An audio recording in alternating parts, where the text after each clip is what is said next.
Hey, buenos días. El día de hoy vamos a continuar lo que son los estudios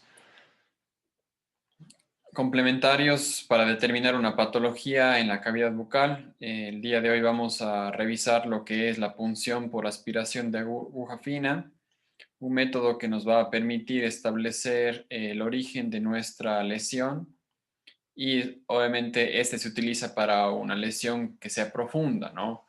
Una lesión que no se encuentre en la superficie tanto de mucosa o de piel. Es una técnica que nos permite justamente introducir una aguja atravesando una barrera inicial que normalmente es la piel o la mucosa, con el objetivo de estudiar las células que se encuentran en su contenido, determinar si es un contenido infeccioso, tumor, benigno, maligno o un origen inflamatorio. ¿Qué elementos debemos utilizar? Debemos elegir una técnica para hacer la asepsia primero.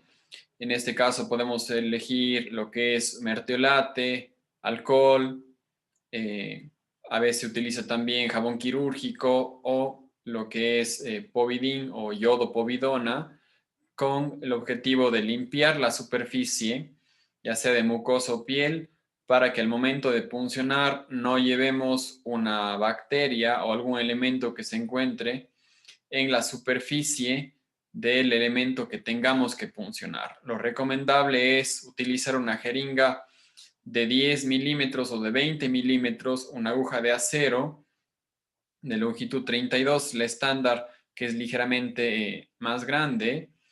En las farmacias o en las distribuciones que tenemos aquí, es una aguja que normalmente se presenta con un color de base verde. Hay también gris, pero la de verde es ligeramente mayor tamaño. Tenemos una lámina que vamos a colocar los elementos que vayamos obtenido y posteriormente utilizaremos un medio fijador para que el contenido que hayamos obtenido no se disperse y pueda ser utilizado para estudio. Ahora, cuando encontramos un contenido purulento, el contenido se estudia tanto en el aspecto citológico para verificar la presencia de bacterias o algún otro elemento, y también se lo manda a hacer un estudio de un antibiograma y cultivo para identificar la bacteria con la cual nos estamos enfrentando, sin, en el caso que determinamos que es una infección.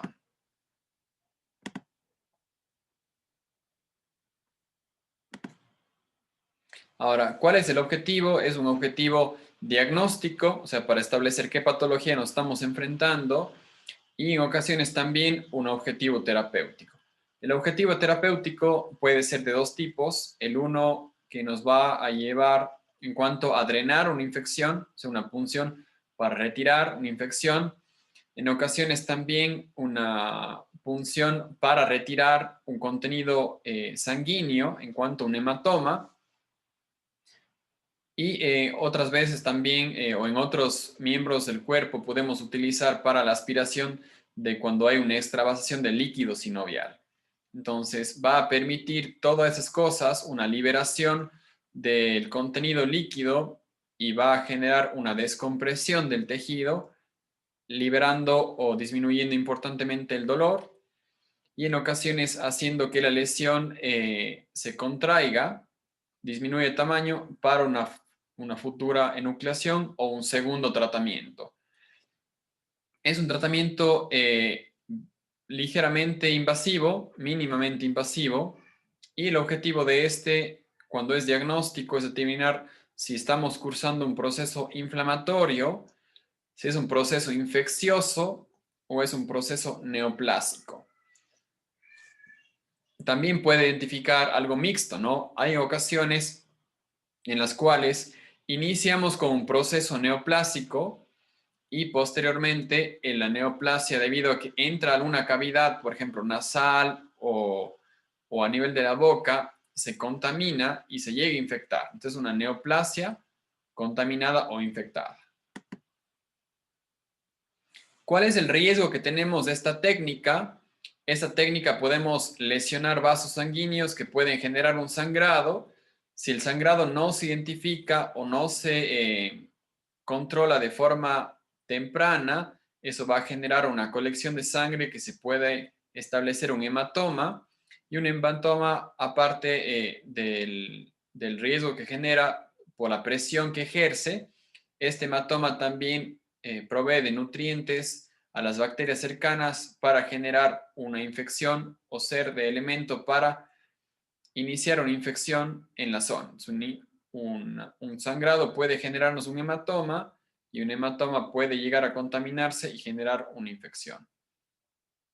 Una mala técnica de asepsia en la zona puede generarnos un sangrado, puede generarnos una contaminación superficial debido a que llevamos una bacteria de una zona externa a una zona interna. Podemos también dañar en el trayecto algún órgano importante, el trayecto de una arteria, nervio, o el trayecto, por ejemplo, de un conducto excretor salival. Pueden verse afectados por la técnica de punción.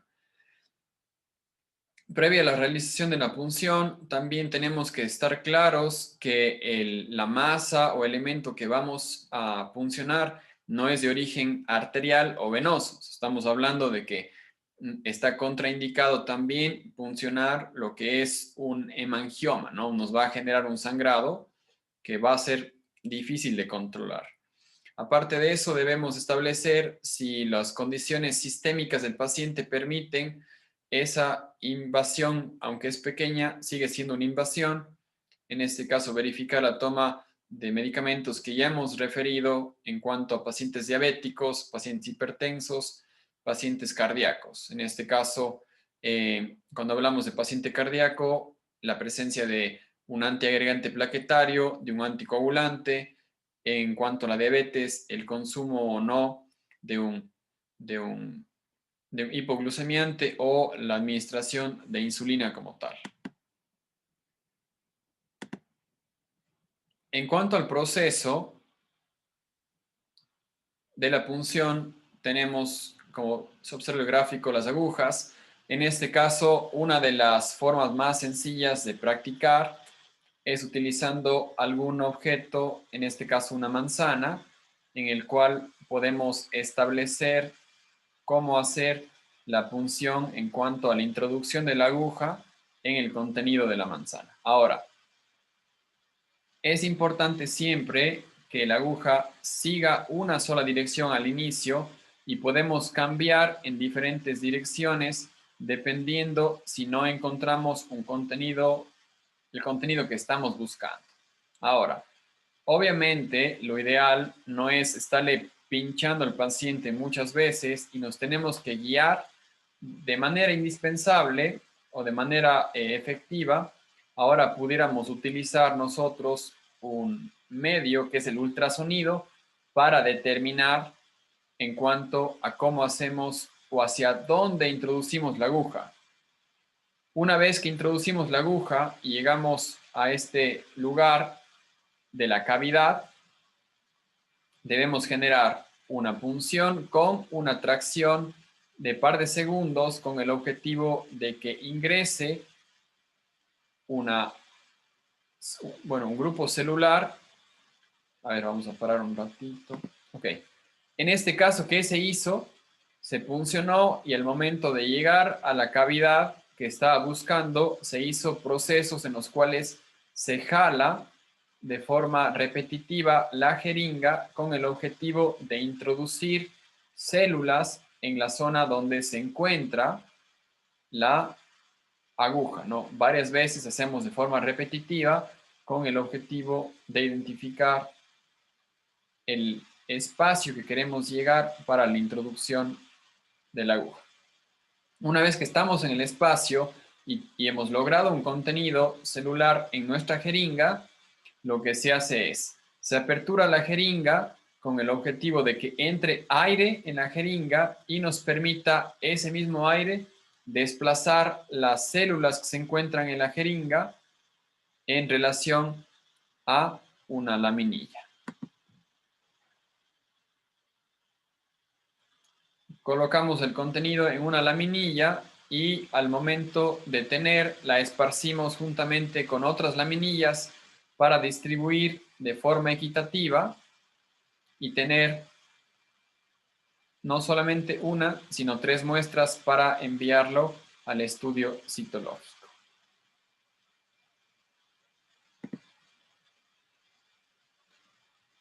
Lo que podemos también utilizar, como mencioné, es la ayuda de un ultrasonido, y el ultrasonido nos va a ayudar a identificar que la punta de la aguja efectivamente se encuentra dentro del espacio que queremos estudiar. Entonces aquí sería la imagen en la cual la aguja, mediante un ultrasonido, está en una cavidad, en este caso aspirando el contenido de las células de esta cavidad para definir si es un contenido infeccioso, es un contenido patológico, benigno, maligno, o qué grado de malignidad se encuentra, ¿no? Entonces, una ayuda que tenemos y también nos va a permitir evitar estructuras como arterias y venas de ser dañadas en el trayecto usando la aguja como tal. Una vez obtenido el contenido, se realiza el mismo trámite, se le agrega aire a la aguja y se le hace compresión para que el contenido de la aguja caiga en una laminilla, se esparza y se envíe 3 laminillas para su estudio. Vamos a revisar un caso clínico en el cual observamos que es un masculino de 19 años de edad. Vamos a hacer un poco al revés ahora. Voy a mostrarles las imágenes.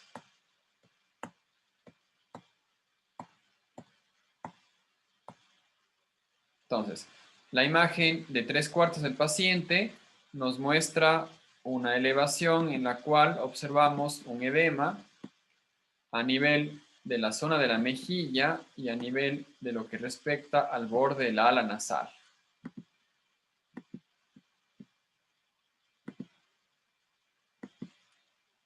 Y en la visión caudocefálica, o sea, de abajo hacia arriba, observamos esta elevación es más evidente. Tenemos una elevación a nivel del labio, una elevación a nivel de lo que es el reborde infraorbitario, inclusive vemos que el paciente tiene una asimetría facial.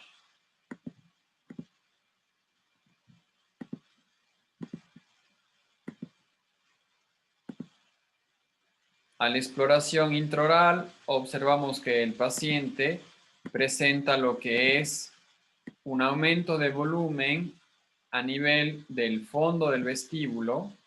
Tenemos inclusive que aparentemente se pierde ligeramente lo que es el frenillo.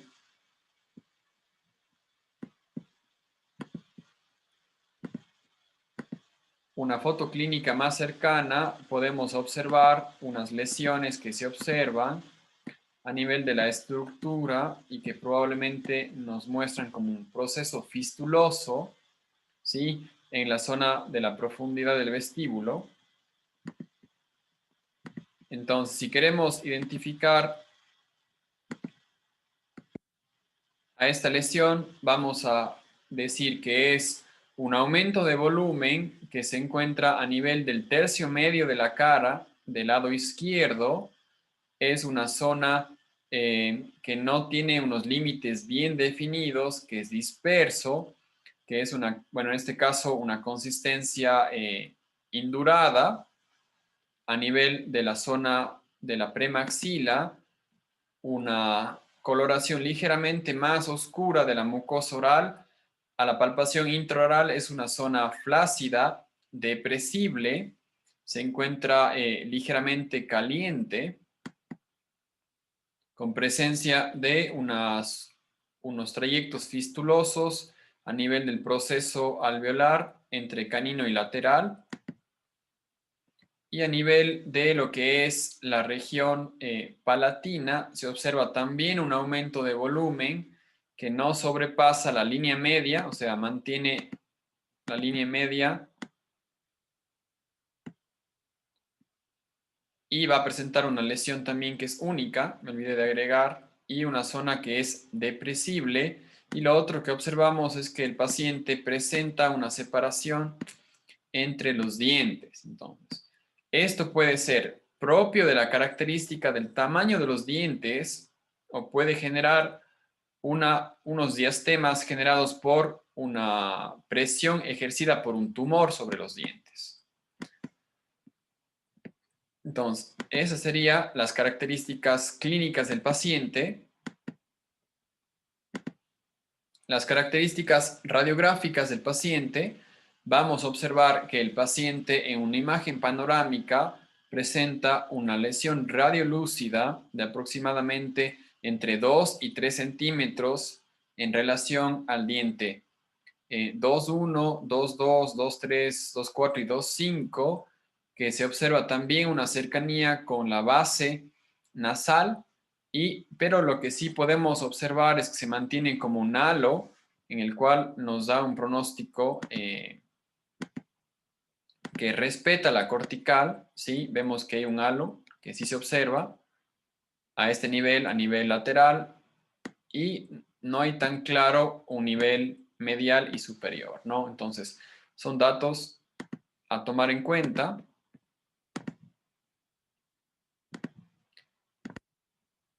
Y observamos en una tomografía el corte en la cual se observa este tipo de defecto y hay un nivel de un corte coronal en la cual vemos que ya hay una pérdida de la estructura ósea del tejido.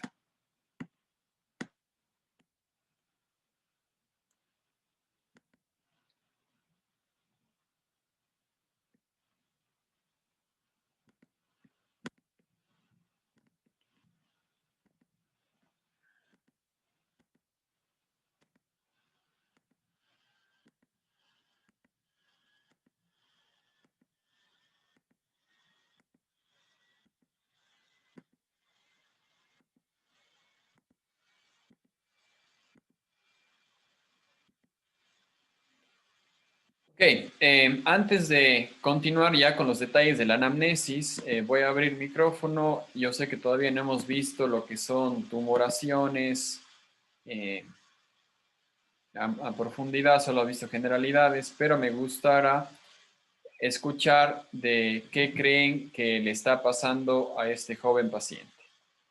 Abro micrófono y espero comentarios para seguir avanzando.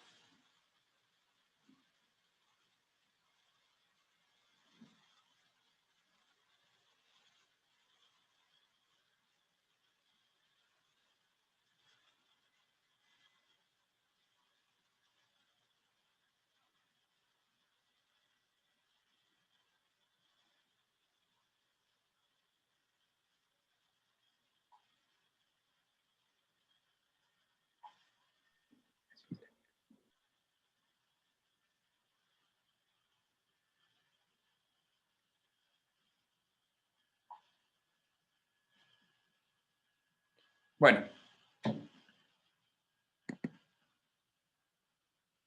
desactivo micrófono y continuamos entonces. Entonces, este paciente es un paciente que se encuentra sin antecedentes sistémicos realmente. En cuanto a lo que es diabetes, hipertensión, tenemos el antecedente de la mamá que tuvo cáncer hepático, sin un componente de ese tipo importante.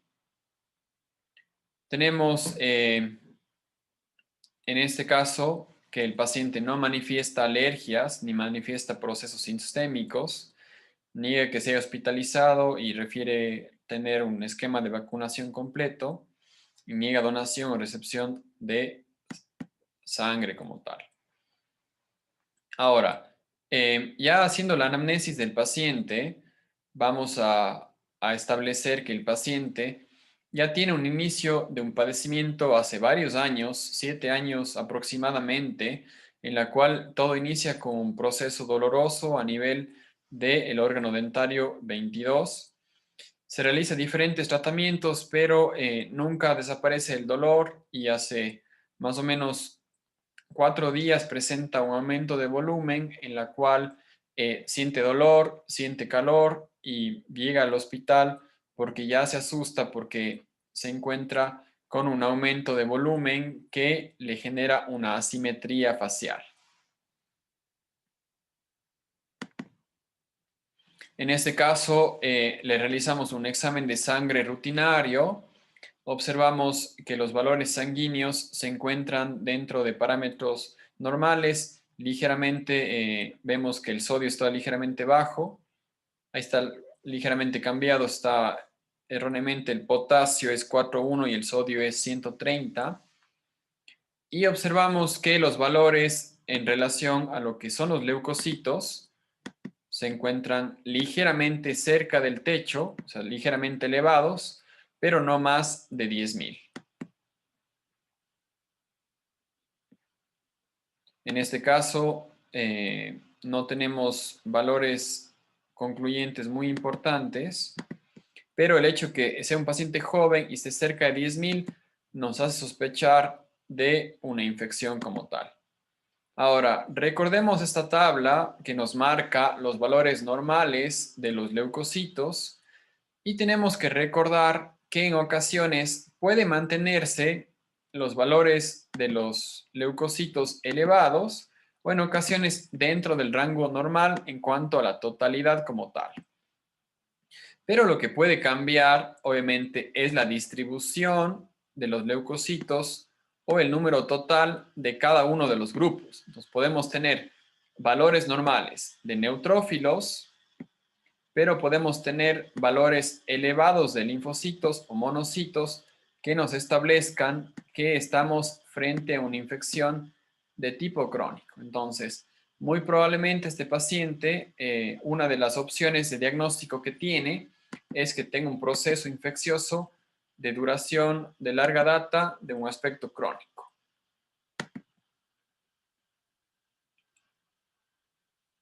Continuamos con el paciente, la elevación que hemos marcado, el antecedente que ya hemos referido. Y lo que me llama la atención bastante es la presencia de las fístulas que se encuentran en esa posición. Ahora, la pregunta grande viene respecto a por qué el proceso o le generó molestias hace 4 días de haber llegado al hospital si es que es un problema que tuvo ya años.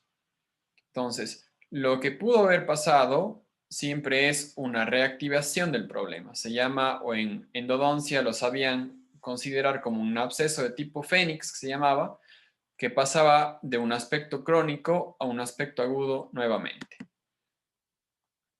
Entonces, ahora tenemos que descartar que nuestro paciente esté cursando un proceso infeccioso. En este caso, ya como tenemos algunos días de evolución, probablemente si es una infección, nuestro paciente esté dentro de este grupo, que es un absceso, en la cual tenga más de 5 días. Esto es importante porque cuando hablamos de una infección, tenemos 3 periodos de tiempo. Una inoculación, que marca de 0 a 3 días, una celulitis que nos marca entre 3 y 7 días y un absceso que por lo general empieza en el día 5. Como observamos, no hay un día específico entre el uno y lo otro porque varía dependiendo de la agresión de la bacteria, la respuesta de nuestro cuerpo y el tipo de o la zona del tejido que se encuentra.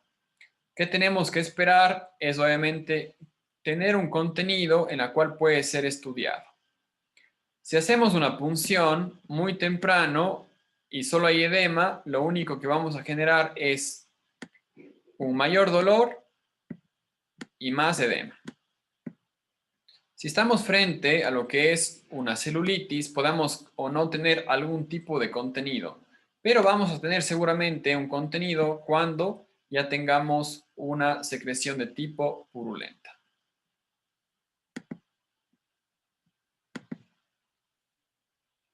Ay, me equivoco, a ver. Entonces, aquí se decide para establecer un diagnóstico diferencial que no sea un tumor infectado,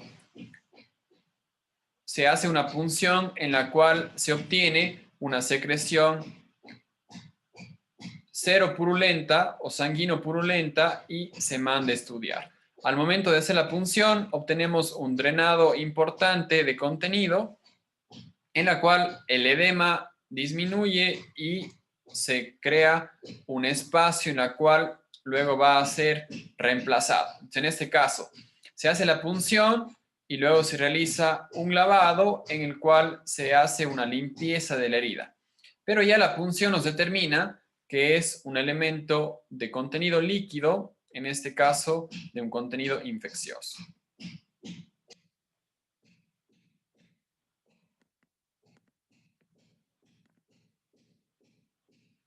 Revisando la imagen, en este caso, una vez que el paciente ya culmine el aspecto de lo que es el control de la infección, la segunda parte debería ser una colocación de un injerto óseo, porque si no, la estructura dental va a permanecer sin soporte y ahí probablemente solamente lo reemplace tejido de reparación, tejido conjuntivo.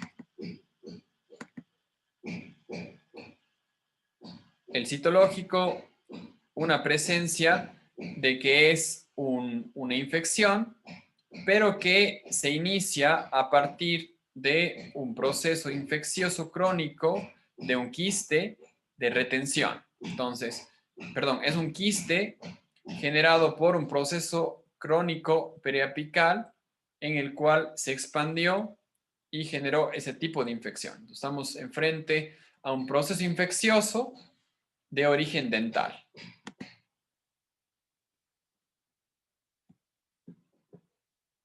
Ok, ahora sí, recibo preguntas respecto a lo que es la punción por aspiración de aguja fina y esa es una de las prácticas que queremos realizar.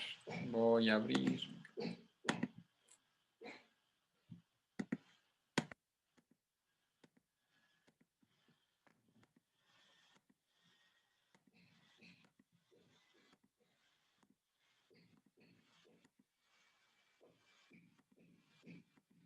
Doctor, en el cuadro de la inoculación celulitis y absceso menciona el color hiperémico. ¿Qué vendría siendo? Ok. Bueno, igual, me gusta poner esa tabla, aunque no es parte propia de la clase, parte de la clase de infecciones, pero podemos revisarla.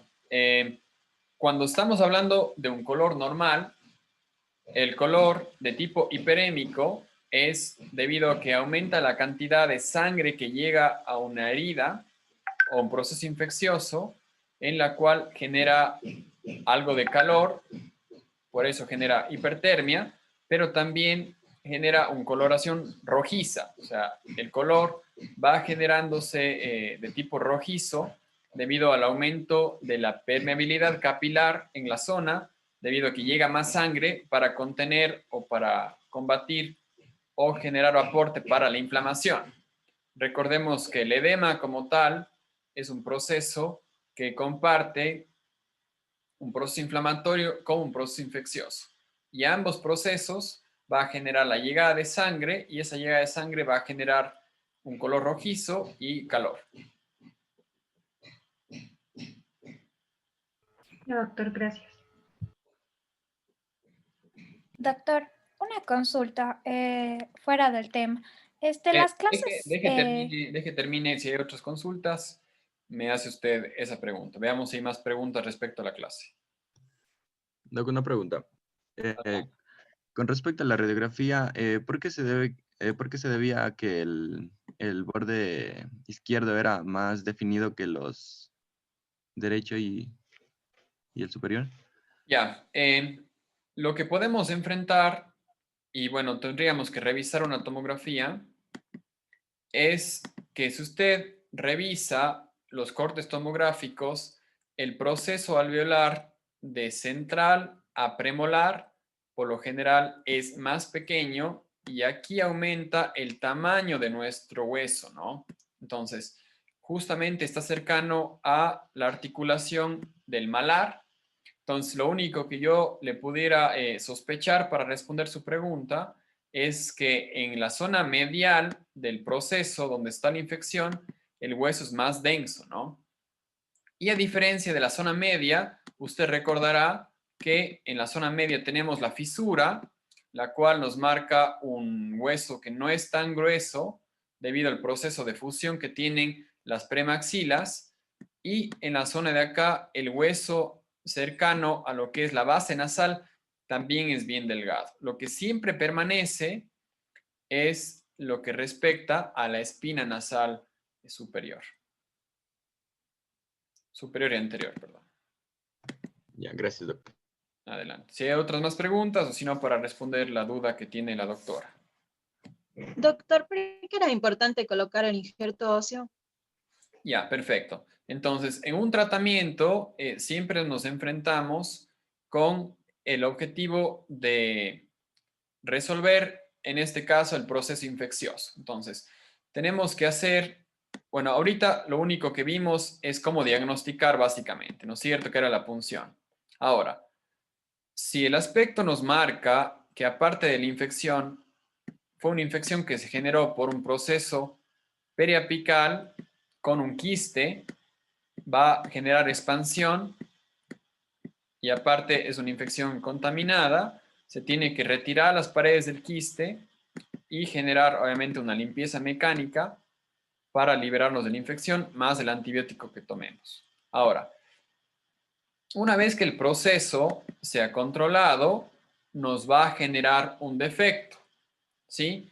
Probablemente sí regresemos o tengamos ligeramente algún hueso que se deposite posterior a la reparación, pero probablemente tengamos una depresión generada porque lo que cicatriza primero es lo que más rápido crece, que en este caso el tejido mucoso y tejido tipo fibroblástico. Entonces, muchas veces, aunque lo ideal fuera que se deposite hueso, el tejido cicatrizal es más rápido y nos genera una cicatrización con una baja cantidad de hueso que nos va a generar problemas ya no de tipo infeccioso, pero de tipo funcional